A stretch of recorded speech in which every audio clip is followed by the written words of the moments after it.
আসসালামু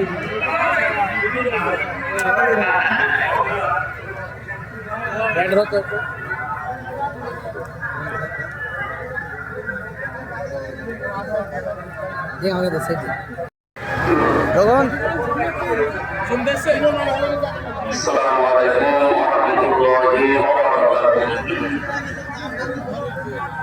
আগে ভালো ছিল। আলহামদুলিল্লাহি রাব্বিল আলামিন ওয়া রাব্বিল আলামিন। আল্লাযী খালাকা কুল্লা শাইইন সাজাইন ওয়া জাআলা আলাইনাল ইনসানা বিল ওয়ালিদাইন। ونشهد أن لا إله إلا الله وحده لا شريك له وأشهد أن محمدا عبده ورسوله سيد الكونين صلى الله عليه وعلى آله وصحبه وأتباعه أجمعين. ليلا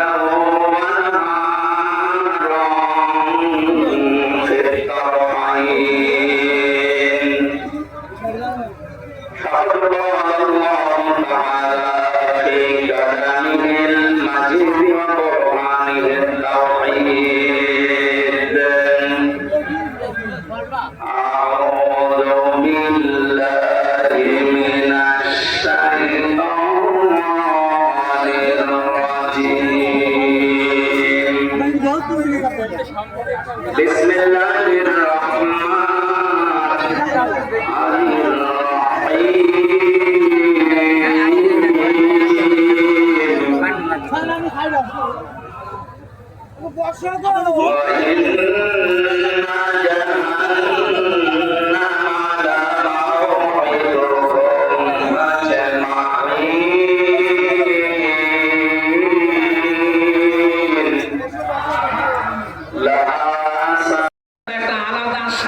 লাগবে যেটা আমার লাগে, আপনাদের লাগছে না?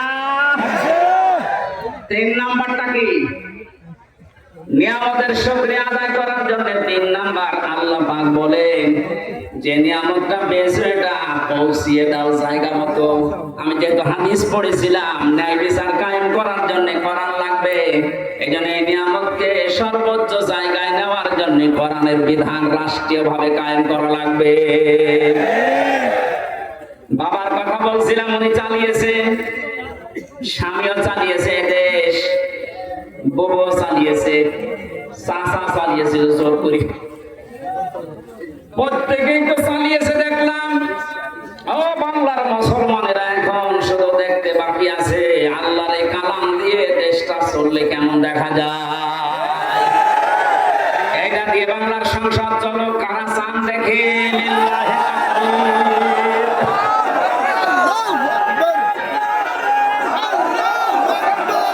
আলহামদুলিল্লাহ ভাই,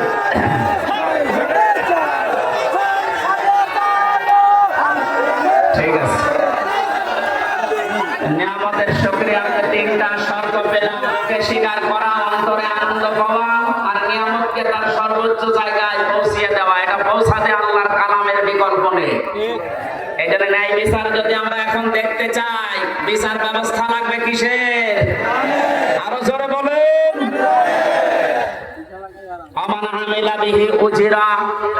যারা গ্রামার বসে, কোন মানুষ যদি আমল করে কোরআন কেন্দ্রিক, আল্লাহ পাক নিজে তাকে এই আমলের জন্য পুরস্কার হাতে করে দেবেন।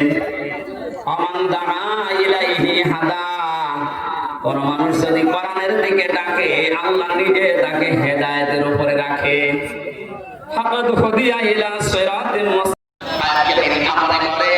মিথ্যা প্রতিপন্ন করে এবং কথা শোনার পরে যারা অহংকার করে চলে যায় আমার কোরআনের সাথে, এই মানুষগুলোর প্রথম শাস্তি হচ্ছে না,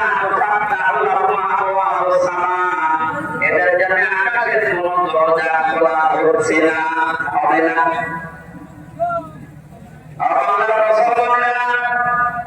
মুসলমান নাম নিয়ে যারা কোরআনের কথা শোনার পরে যারা মিথ্যা মনে করে যে না এগুলো মনে আল্লাহ তাআলা আমরা বানিয়ে বলতে পারে, আর শোনার পরে যারা অহংকার করে মুখ করে অহংকার করে চলে যায়,